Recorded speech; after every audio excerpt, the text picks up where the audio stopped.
In the back-end chat, sorry, before you put us live, do you mind sending the link to, oh, sorry, we're live. Hi, everyone. Just kidding. So, okay, welcome everyone. It'll take a while for everyone to join, but as always, everybody knows I want to give everyone a chance to join. So we are going to ask you to please put any comments, questions that you have throughout the chat in the pane that you see in the right-hand corner of the screen.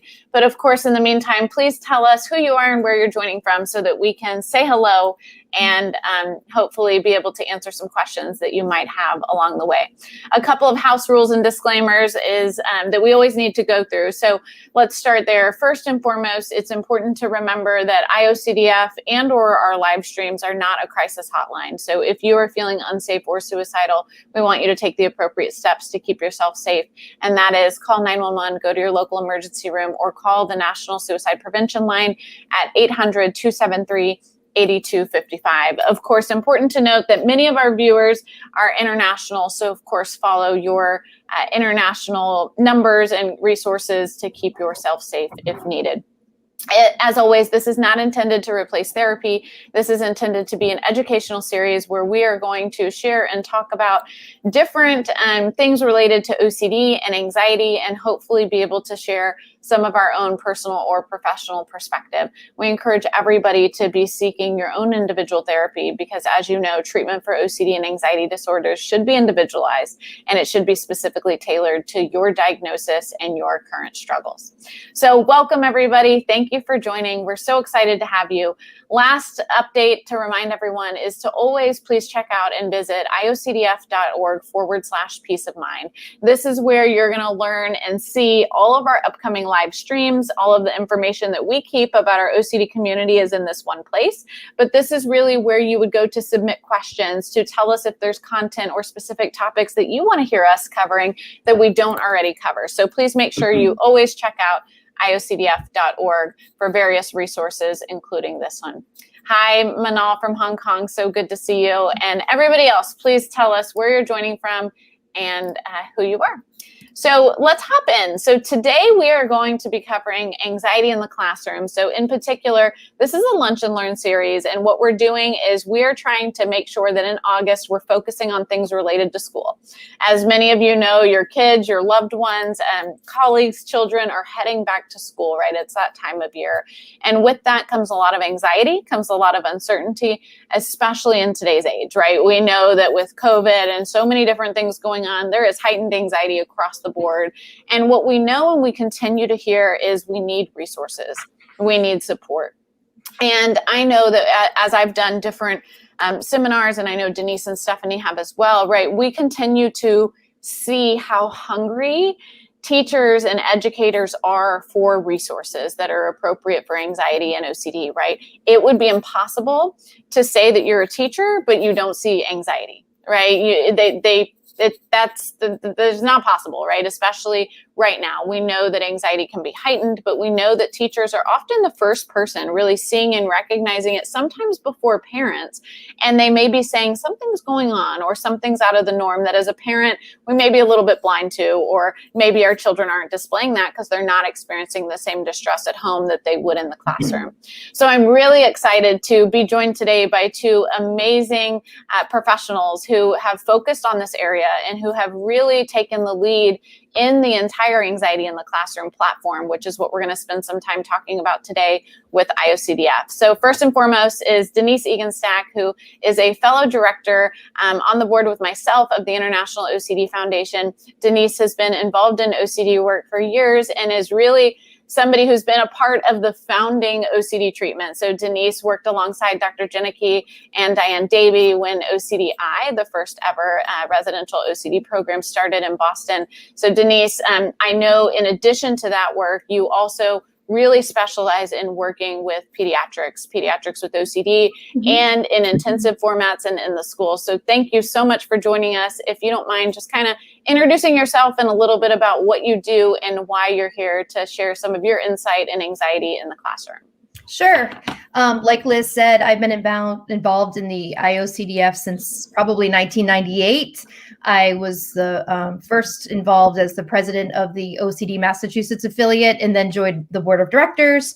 I served as president of the board for about 4 years, and I'm still on the executive committee and recently on the scientific and clinical advisory board. And so through those roles, I'm helping to develop programming with the IOCDF staff, and the anxiety in the classroom is a part of that, which is really sort of an outgrowth from my clinical experience. So I've been treating people with OCD for over 25 years, the majority of which are kids. So, my youngest right now, my caseload is 7. And then I have, kids all the way through college and then transitioning to life after college. I also treat adults, but the anxiety in the classroom program is really an outgrowth of my clinical experience and interfacing with parents and schools just about their own experience with OCD or anxiety in the classroom. So I'm here today this is my personal and professional mission is to help people with anxiety and OCD. And so I'm here today just to continue doing that.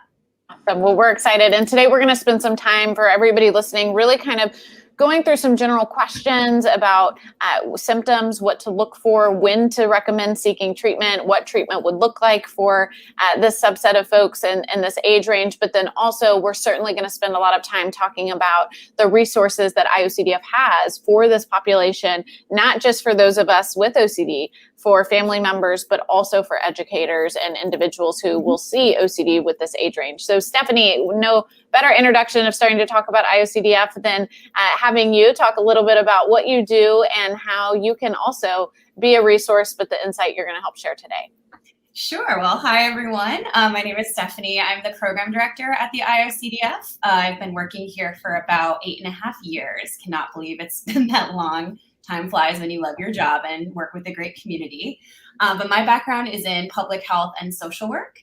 So the social work degree is a clinical one, and I did my clinical training largely with adolescents. So I kind of brought that pediatric perspective to my career. But I've just been super passionate about public mental health. So doing mental health on kind of this public health level. So, like Denise said, we've been this anxiety in the classroom program. It actually even preceded me working at the foundation. There used to be an OCD in the classroom program that was around, in the 90s that had, VHS tapes and transparency slides and all that old school technology that youth these days may never even have heard of. But, one of the first things I was assigned to when I came here was to revamp it and bring it into the 21st century. And it's been great to work with Denise around that. I'm just excited to be here and talk more about, just kind of, it can be a resource to you no matter who you are, whether you're a student, a family member, a loved one, or someone who works in the schools. 100%. So I think let's kind of start there. So Denise, I know this is something that you have years of experience in and that you're seeing a lot of right now. So clinically, when we think about kind of what you're seeing right now, can you talk a little bit about just some of the main ways that you see OCD or anxiety present for adolescents in general? Mm-hmm. Well, right now it's kind of impossible to talk about this topic without understanding in the context of COVID, right? Because, the kids that I'm working with have OCD and related disorders, but also anxiety disorders. And, kids who are socially anxious and have been out of the traditional school setting for a long period of time now are really kind of struggling with going back to that.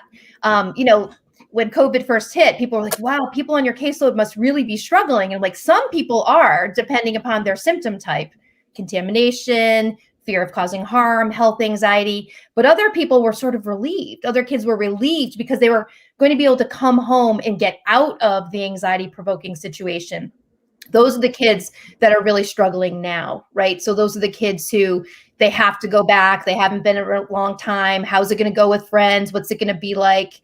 And then again, the kids who have health anxiety, contamination, or fear of causing harm with the Delta variant, sort of reemerging right in time for school, they're really struggling with that too. And so, but again, because they have been in treatment, they have good coping strategies, and we're helping them employ those coping strategies and build upon past therapy successes to make a smooth transition into school. And again, working with parents to make sure that they remember their part in, you know, modeling good coping strategies and having the right mindset and the right kind of coaching versus enabling or accommodating is another big thing that we're doing right now.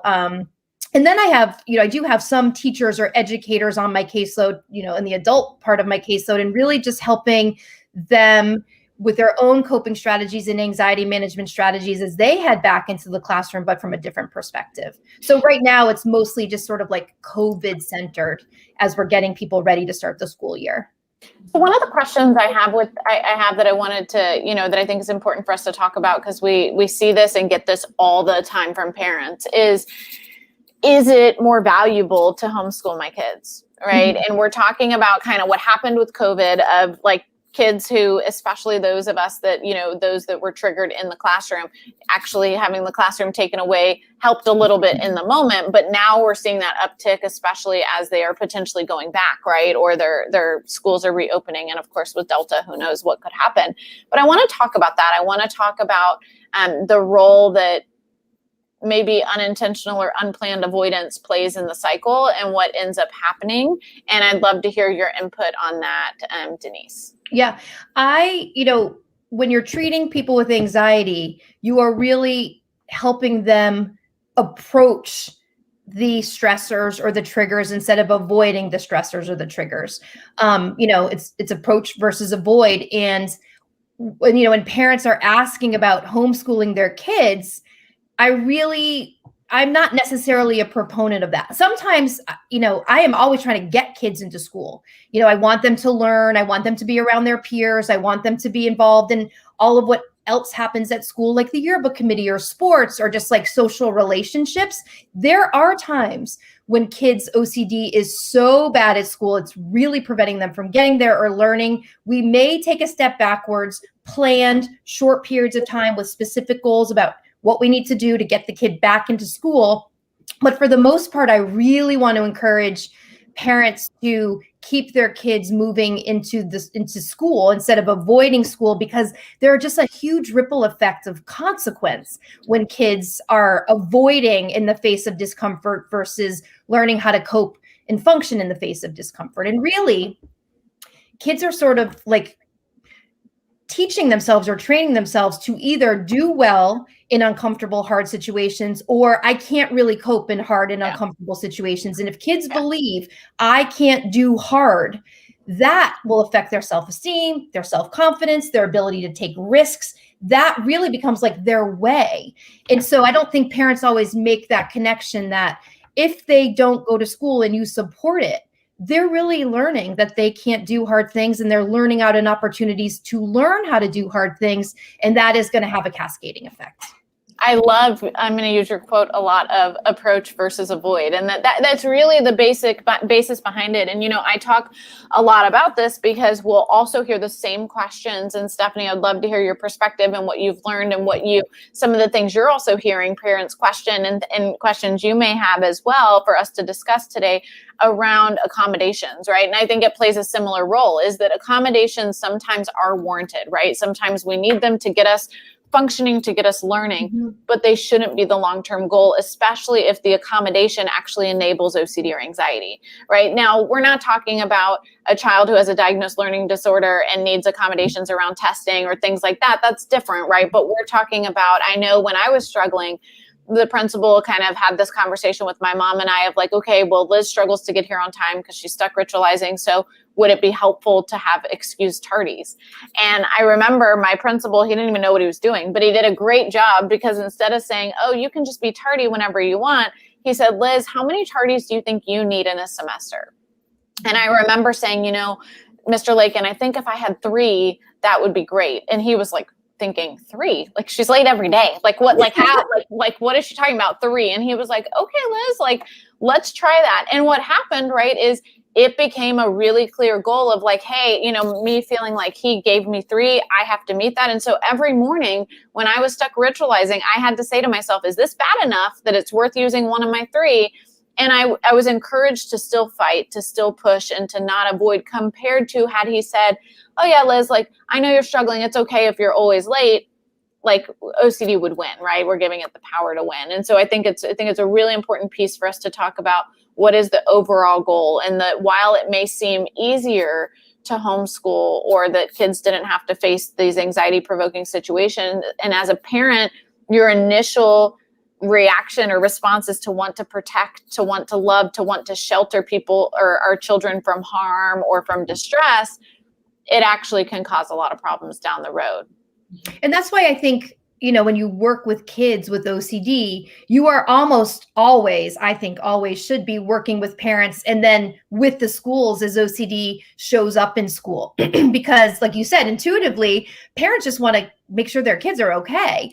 And when they sort of need to make the connection between pushing through hard now is okay in the long run, letting them off the hook right now, not pushing right now in the short run is really going to create a huge problem, which is the exact opposite of what you want. Your kid will not be okay if we don't get through these hard moments. But we got to remember that parents are oftentimes anxious themselves. And so they just need their own support and their own coping strategies to tolerate those hard moments, to help their kids manage those hard moments, to get through it. And then everybody feels better afterwards. Right.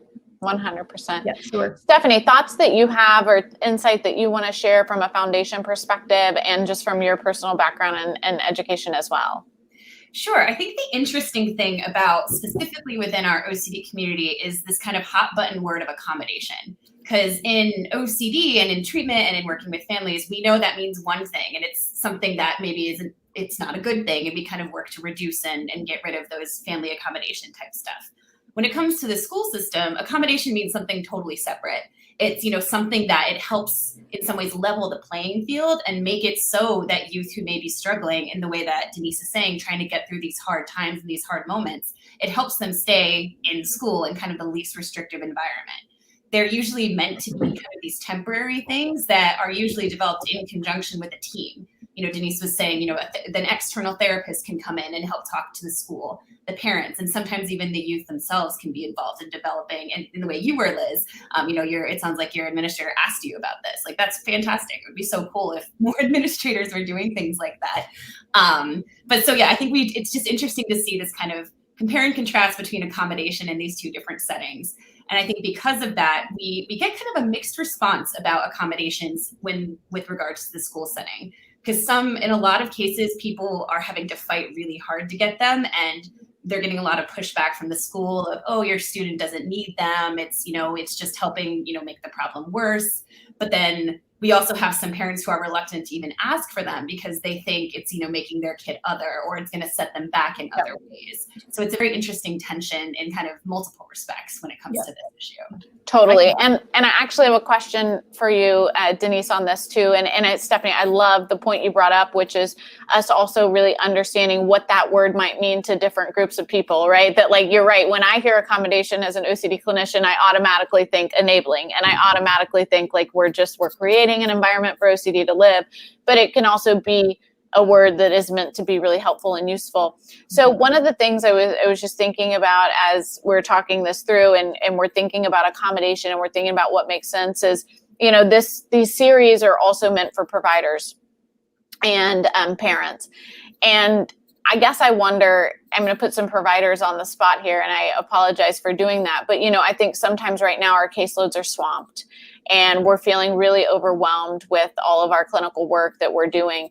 And Denise, I want to hear from you of how important is it that the clinicians are communicating with the schools and that there is a team approach? Because I think a lot of clinicians lately, we're so busy, it's easy to say, oh, they're doing okay, and we're not. But what should that look like? Like, what should a parent expect? How does a parent help facilitate that? And what should be the conversations and the back channels, and how do you help educate? I know this was something when I was struggling that it was really hard for my mom to navigate and to understand. And I actually got kicked out of my really expensive private college prep school because of my OCD and their unwillingness to learn or do anything in the middle of my struggle. And my public school was really, really supportive. And my mom bought all my teachers Kissing Doorknobs and some simple books that she was like, I want you, and they read it. And it was, so how do we, as parents, what should they expect from teachers that would be, and how do they help educate teachers of their children in an appropriate, healthy way? But then also, what as clinicians, what should we be doing to make sure the kids are getting the support and that treatment's translating to schools? Yeah.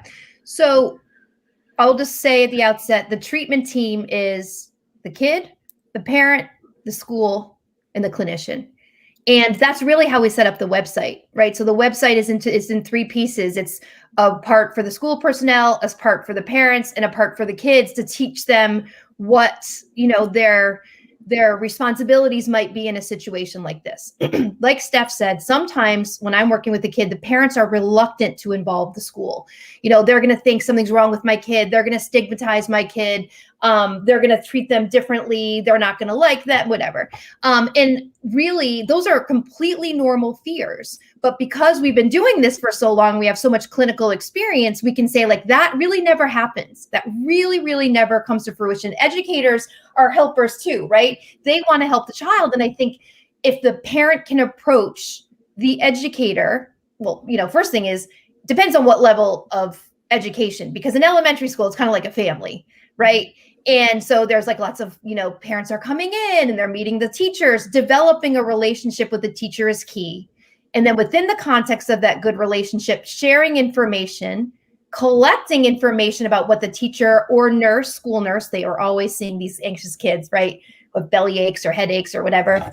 Collecting information from the school about what might be going on and including the therapist. So the parents have to go to school and sign forms for me to be able to speak to everybody. And then I'm kind of the holder of the information. Parents are seeing this at homework. Teachers are seeing this in the classroom. The school nurse is seeing this. And then I ask for a meeting. Okay. And generally what we want to do in those meetings is we're looking at a 504 plan. If it's a public school and they take public funding, they need to provide 504 plans or IEPs. Generally, people with OCD are getting 504 plans, or that's the place to start. And so I'm having a team meeting, teachers, kid, always the kid, if they're willing, parents, me, and then the school counselor, maybe the principal. And we're okay, talking about what's going on and talking about what reasonable accommodations might be. Sometimes the schools are very receptive. Sometimes the schools are not. It depends. Sometimes the schools are saying this is a crutch. I don't ever see this person struggling. What are you talking about? When kids are perfectionistic, they're up until 2 a.m. They're doing homework all weekend long. They're crying. They're not getting sleep.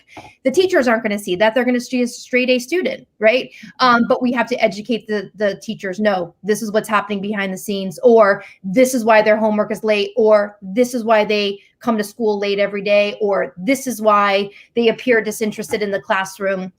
Educating them about it, and then educating them about what reasonable accommodations are, and then communicating with teachers as the plan is being implemented, and then revising the plan as necessary. So as a clinician, I think you are sort of the hub. You're the educator and the holder of information, and you are making recommendations for a 504 plan, and helping the parents ease any anxieties about working with the school, help the teachers come up with strategies for how to talk to the kid or how to manage OCD in the classroom.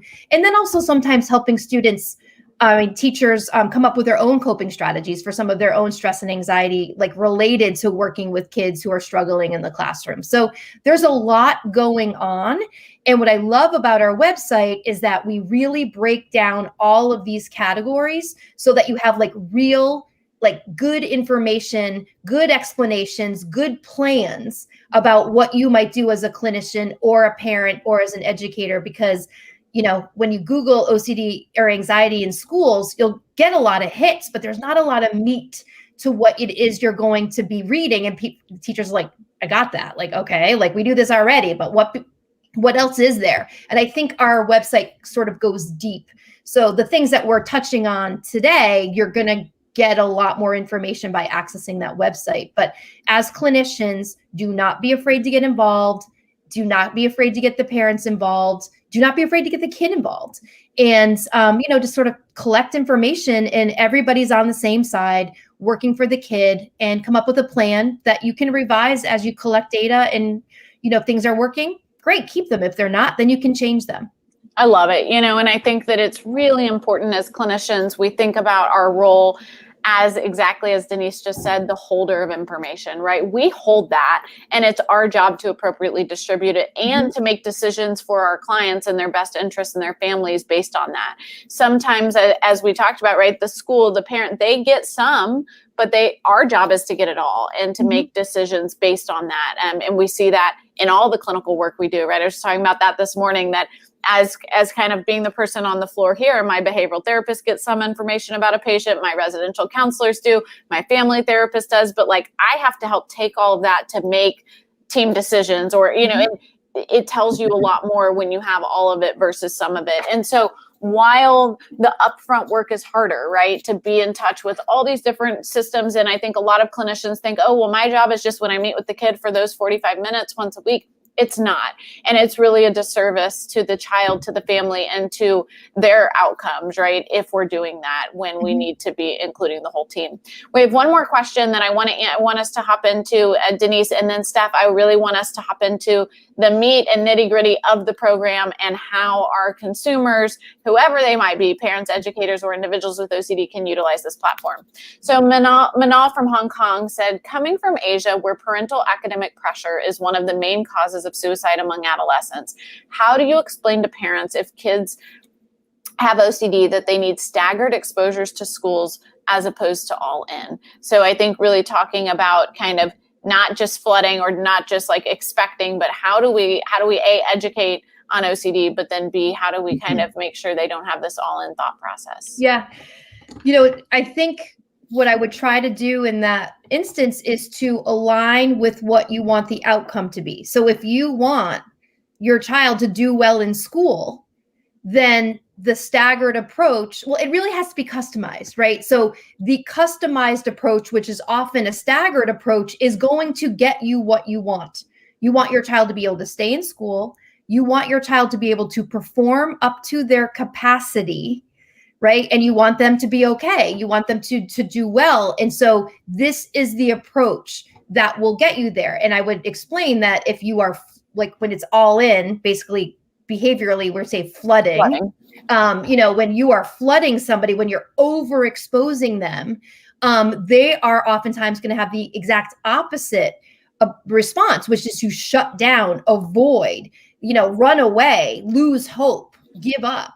And so I think I would say, like, you know, align with what the outcome is. This, what the kid wants, the same thing that the parents wants, the same thing that you want, the same thing that the school wants. But this is the evidence-based way of getting there. It may take a little bit longer, but it is going to dramatically increase the likelihood that you're going to get what you want. The other way, while it might seem faster, is probably going to get you the exact opposite of what you want. So I think I'd align with what everyone's got the same outcome, but this is the evidence-based way to get there. Liz, I don't know if you have thoughts about this. No, I totally agree. And I was just thinking, so I have some rules that I always kind of share that are my exposure rules, right? One is that an exposure should never be a surprise. Two is that my patient needs to agree with the exposure, right? I don't get to plan it. Mom doesn't get to plan it if they aren't on board, because it's not going to be useful. And then three, it should never be something that I'm not willing to do with them, right? We should be willing to do these exposures together. It shouldn't be actually risky. And the reason I share that is that I think what Denise brings up is a great point, is that everybody has to be bought in, and flooding or just unexpected or surprising or just, okay, we're done with this. Or, you know, and Dr. Grayson talks a lot about this too, when we talk about accommodations for parents that are enabling behaviors, where parents will say, okay, well, I heard your talk, so I'm just done. we're not doing any of that anymore. And I'm like, whoa, like, that's not what I said, right? Do we want to remove those behaviors? Absolutely. But we need to remove them slowly and systematically. And again, the individual with OCD needs to be a part, needs to have a buy-in. And I loved what Denise said a second ago that I want to reiterate is the child should be in these meetings too. The child should have a voice, because if we're all making treatment decisions for them, but A, it's not what they would want to work on first because they're not as motivated, because they actually think this symptom is more problematic than other ones, we're going to be at a stuck point. B, if they don't agree and they're not willing to lean in, we're going to be at a stuck point, right? So anyway, I think that there's a lot of ways we approach it, but what we're hearing overall is this need to be transparent and this need to do it as a system and in an appropriate way with a provider.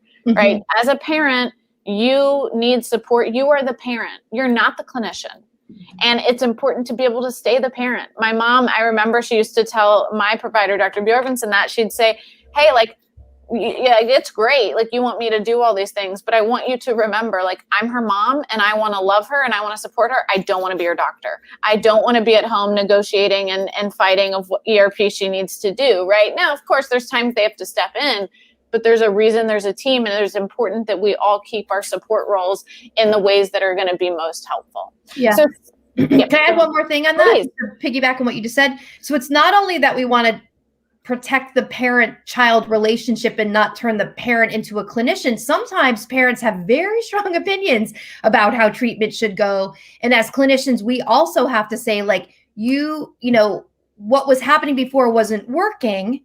And I'm on the team to offer my expertise, and I'm going to do it the way that I know I need to do it. I can't sort of be just like a third parent on the scene or on the parent change agenda. We're going to have to do it the way that we know works, even if that is different from what you think. And so sometimes as clinicians, when you're working with, parents who might be anxious or really have like super strong ideas about what to do, if it is really different than what you think or what your clinical training or intuition is all about, sometimes you have to hold a hard line there. And you can always look at that as a behavioral experiment. Like, let's try it and see how it goes. You want to, so that can get a little bit tricky when you are trying to maintain relationships with parents. You got to make sure you're protecting the parent-child relationship, not putting too much on the parent, but sometimes you also have to make sure that you are maintaining the own clinical integrity of the treatment. And that can get a little tricky too. So. The second piece I will say is, sometimes it's okay as a clinician to refer parents for their own work, right? And Denise is, smiling because you probably do it often, and we do too, right? Sometimes as parents, right, that we're dealing with our own anxiety too, that may or may not influence the way we're responding or the difficulty for us to not give in or enable because it's hard for us to hold. And sometimes parents have to do that work. And so it's important for us to recognize there's lots of components, right? And there's no one size fits all mold that, like, I did this for this family, so this is going to work for every family. Like, it's individualized. And as clinicians, we should be able to kind of understand and think about how to modify behavioral approaches to best help the child and the entire system. Mm-hmm. So Steph, let's jump into the program. I think it's really important, and I want us to be able to dive into it. So you spoke a little bit early on about what used to be OCD in the classroom, the transition to anxiety in the classroom, and you also spoke a little bit about how we needed to revamp. So let's talk about that. Let's talk about why we chose to revamp and the overall goals of the new system, the new website. Yeah, so we chose to revamp not because the original program wasn't good. It was great. It was super effective. It just could basically only be delivered on a small scale by an interested therapist or parent or other advocate who said, I'm going to give this program. We would literally send them in the mail this box kit that had all the materials they need, and then they would go deliver it in their community. So our first thought was we need to be able to have a way for this to be easier to disseminate. So something that anyone, anywhere, no matter where they are in the country or who they are, could have access to the materials and what they need in order to deliver the program. So first step was we knew we wanted to make it a website because that's kind of the easiest in this digital age. That's the easiest way to get information out into the world. So the second shift was from OCD in the classroom to anxiety in the classroom. I think something we're finding, and our needs assessment, which I'll talk about a little bit later, confirmed to us, is that people don't know what they don't know. If you ask them, are you seeing any OCD in your school? A lot of people are going to say no, just because they don't know what they're looking for.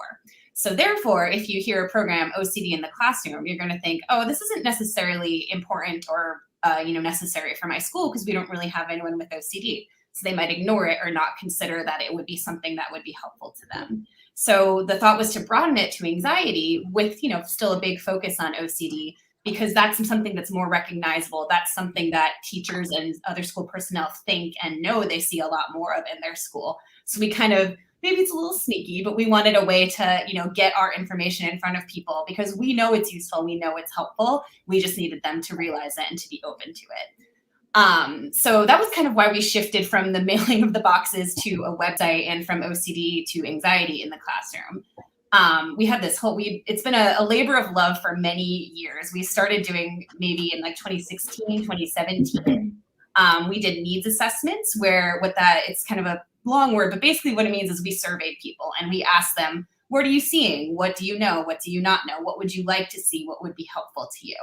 And we did that with school personnel. We got about 1,000 responses from folks all around the country in a variety of different disciplines. And we used what we learned from that survey to determine what content we were going to offer on anxiety in the classroom. And we did that for each of our target populations, for lack of a better way of putting it. So we did a needs assessment for school personnel, for parents, and for students. And so we got honestly around 1,000 responses for each of those. So we had a lot of really good data, and we took a look at it, and from there is how we decided what to include. So if anyone who took our needs assessment is watching today, thank you so much. You informed this site, and we hope it's helpful and useful to you. So that's kind of how we developed the content. And then there's the final pieces to kind of further dissemination. We built a training center as part of it, which is basically just plug and play. We put pre-made PowerPoint presentations on there that you can either download yourself or pull up the website and click through to there. We just wanted to remove any possible barrier that folks might have for giving this information to their community. So Denise, did I miss anything about that whole process? No. So I love kind of the concept and the point, and it's interesting. So I do a lot of OCD 101 is what I've always called them, trainings here in Houston, and I have seen this big push all the time of educators saying, well, we don't see a lot of OCD, Liz, but we see a lot of anxiety, but you can. And when I get there and I start talking, they're like, oh, that's OCD. Oh yeah, we know exactly. We've got a couple of patients we need to, right? But let's talk, if either of you could share a little bit about why the push to anxiety versus OCD was really so important. And also, I think us making sure we don't give the illusion that because it's anxiety in the classroom, that means we're not addressing OCD specifically. Yeah. Well, when when Steph and I first got together and we were talking about this, we thought we had like a really good idea of what people needed and wanted. But I have a lot of educator friends. I have friends who are principals, who are counselors, who are teachers, who are teachers' aides. And I just sort of did like an informal discussion with about 10 of them. And, and what I realized, and I said to Steph, is like, they're seeing OCD, but they're calling it anxiety. I think we're going to miss tons of people if we don't kind of change the name. And she's, and she was like, yeah. And then she's like, let's survey. Like, let's just make sure that we send it all out. And not only with, just through talking to people, we realized we got to change the name. But she said, we really need to make sure that we are clear about what they want. Yeah. Right. And so, I think that when we give our talks like we are today, we say anxiety in the classroom because that's what people see. They don't know, like Steph said earlier, they don't really know it's OCD. Once they come onto the website, they really do see, and we do tell people this is about OCD and other anxiety disorders. And a lot of the interventions and the treatments are actually appropriate for all types of, anxiety that we're seeing in the classroom. So we felt like in order to get people to the website and to feel like it was relevant to them, we needed to change the name based on interviews we had with actual school personnel. And I can only imagine right now what educators and school personnel's responses are if we say, hey, we want to educate or train on anxiety. It's like, please, like we need it. Like nobody is saying, oh no, we don't need that. We don't deal with that in our schools, and so that's also a huge shift that's important. Sandra, thank you, because this is exactly why this program was developed. So Sandra said, I presented on anxiety in the classroom at National Council of Advocates, Parents and Attorneys National Conference, and I'm so glad to hear about the content and the website that she uses it often. And so this is what it was for, right? The website is not for us at IOCDF to keep and to hold. The website was developed so that it can be distributed broadly, so that if you're a parent, if you are an educator and you're thinking, or a counselor, right? Maybe you're like, we need to do an in-service on this to all of our counselors in our district so that then they can go distribute it to their individual schools. That's exactly why this content exists and why it was developed. Is it's not, yes, it's for the individual families. That's amazing. But it's also for us to be able to disseminate it broadly so that when individual families have questions, the educators in that school system or in that district know where to go and know what to pull. So let's kind of end by talking a little bit about the different components of the website. So I know earlier we mentioned that it isn't just for educators. It can be for parents. It can be for the individual. So why would an individual access the website? Why would a parent? And why would an educator? And what could they get out of it? Steph? Sure. Yeah. So I think so we can start with school personnel, so educators. I think we have seen, especially, I guess maybe sort of the silver lining of what we've all been going through this past year and a half is I think it's actually brought mental health issues more to the common understanding and forefront. So I think a lot more now than ever before, school personnel are seeing the importance of mental health and how it impacts not only their students, but themselves and their colleagues. So I think that would be why, if they want to teach themselves a little bit more, I think, Denise and I have gone to conferences for school social workers and school psychologists and school counselors who are kind of, begging for ways to get their other colleagues who maybe are less mental health focused to on board and to understand these things. So I could see someone in one of those disciplines saying, yes, I finally have the materials. Let me bring this to our next professional development day or in-service day. For a parent, the thing we hear the most from the parents is, how do I advocate? How do I get my child what they need in the school setting? So that's where we really focused the bulk of the content, was on that. There's a whole advocacy section there about educating folks what the rights are and how to go about, in the really methodical way Denise outlined earlier. That's all reflected on the site about how to get the meeting, who to bring, how to prepare, XYZ. So, and then for students, honestly, we're seeing it's, especially as they get older, but honestly, even younger and younger these days, self-advocacy is becoming such a really fantastically broadly reaching thing. So it's both the students who say, I have OCD, I want to teach my classmates about it, or I want to teach my teacher about it. Or as they get up into the kind of college and university where maybe they can't really rely on family help so much and they have to do more of that self-advocacy. We have a whole section for college and university students as well, just knowing that that's kind of an increased time, not only just of stress and transition and things like that, but also because of this need to kind of become your own advocate. Yeah. But yeah. I like that on the website. We talk about, I sort of consider anxiety a learning disability. And I think that that's not technically, it's not a learning disability, but the way that anxiety impacts learning is pretty significant. High levels, consistently high levels of anxiety, the way that it impacts learning is very significant. And I think it's helpful for educators to really get a sense of that, and for parents to really understand, and even for kids, like, hey, read a little bit about how this anxiety is affecting your ability to learn or organize or prioritize. And I think that it validates a lot of what's going on, and then just helps people organize it in a way in which you can do something about it.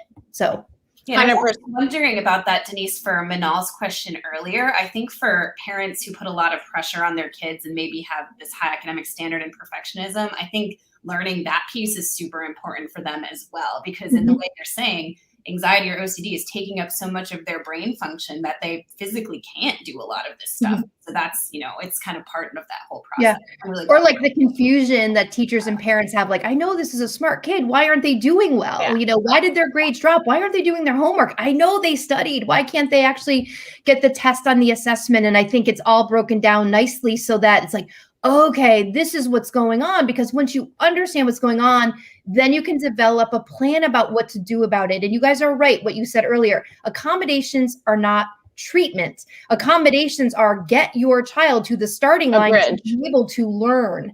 And that's, schools need to know that too. Aren't we just giving in? No, we're helping this child get to the starting line to be able to learn. And the idea would be that if the child's in effective treatment, we might be able to fade these accommodations over time. But I just like that it frames everything in a way where people can learn and then understand, feel validated, and then then we help people figure out what to do about this. Yeah, I think that, accommodations are a bridge. And I think that the big important piece we were both of you were just talking about that I just want to touch on is, a lot of Brene Brown, who is a social worker here in town, a lot of her work, she's exposed to the kind of notion, which makes sense to all of us, that we can't learn when we're experiencing shame, right? You can't have both can't happen at the same time.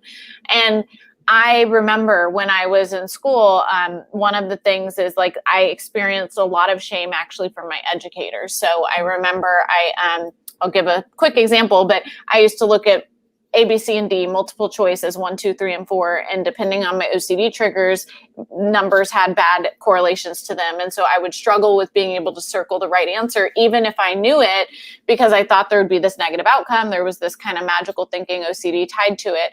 And I'll never forget my mom, myself, we told the school, they knew this, and we had our standardized testing coming up. And they refused to allow me to do it orally or to have any options that I would be able to do it successfully. And so I, of course, wasn't able to answer the right questions because at the time I wasn't getting the treatment I needed. And anyways, I think I could only answer A or something, even when I knew the right answers. And I will never forget, being pulled into the principal's office and the berating that I got, which I was literally I'll never forget. I was in the 7th grade.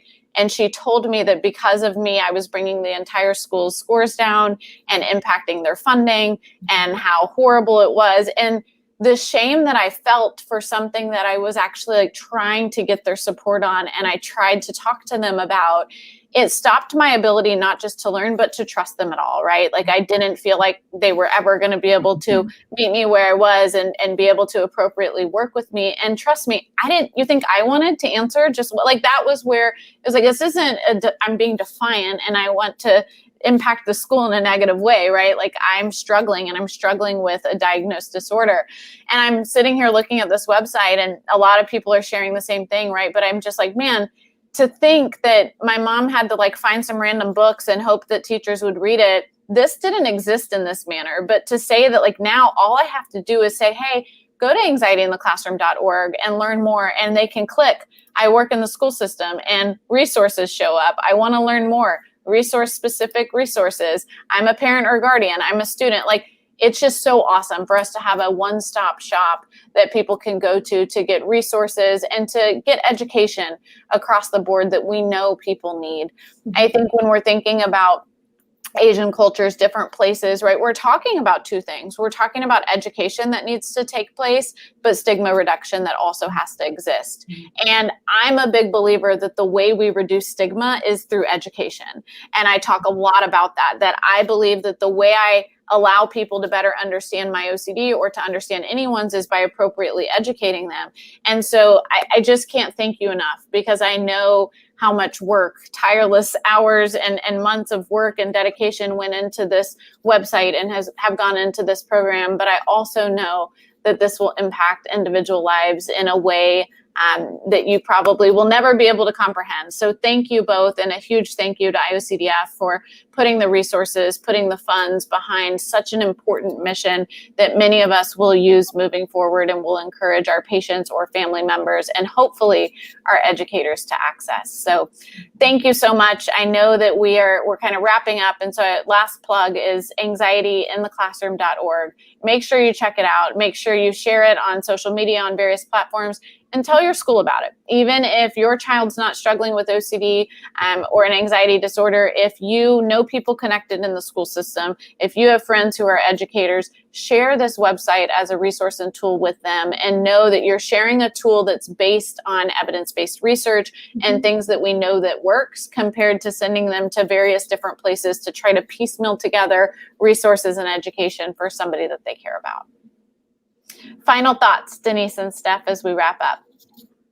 Yeah, I think, again, I just want to remind everybody about the team approach, right? I think it's complete when it's, schools, parents, clinician, and the student. I think it's so Liz just told us a story about how OCD impacted her educationally. And when you are sitting in one of those meetings, those 504 meetings, and you have the student speaking from their perspective, you would be shocked at how much buy-in you're going to get in from the school when you're hearing it, from the child themselves. So I think the team approach is just really, really necessary, especially including the kid, and that this is workable. I know parents are oftentimes worried that the schools are going to stigmatize or they're not going to be on board. Some aren't, but most are. And that as a team, you guys can work to educate the system, and then things can get better for your child at school. So I want people to have hope that will occur. I mean, I couldn't have done this for 25 years if things don't get better. And also that we will have more of these kinds of sessions in the different conferences that we're putting on throughout the year. The IOCDF conferences right now, they're virtually, they'll be in person again soon, but we always have these kinds of sessions. So if you want to learn more about it, or you want to connect with more parents or educators, please come to the conferences that we run, because, we'll keep the dialogue going through those kinds of programming. Absolutely. Steph, any final words that are important for us before we wrap up? Yeah, I think Denise hit the nail on the head about there still being hope and everybody, no matter who you are, how you identify, having a role to play here, and not losing sight of that and kind of the power of whatever perspective you bring to the table. And then just a general note that even though we said anxiety in the classroom is technically complete, our work is never done. So for those of you who may be starting to take a look at it and say, gee, it would be great if they had XYZ, but I don't see it on there. Mhm. Get in touch with us, let us know. We always want to improve and make things better and actually useful to folks. So that's only good feedback for us. We want to hear it and we want to make sure it's serving you. Absolutely. And the thing I'll end with, which I always end with, is to remember that help and hope are always available. And I think the important piece here is that anxietyintheclassroom.org was not created just because we need people to have some various resources. It was created because we know specific resources work. And we know that children, patients, educators can get the relief that they deserve with the appropriate resources and tools, and we want to help guide them in that direction. So thank you, and a huge thank you to IOCDF. It sounds like many people are excited about this and know that it would have made a big difference for them. So share it, and we will continue to do the same. Thank you both. Thank you.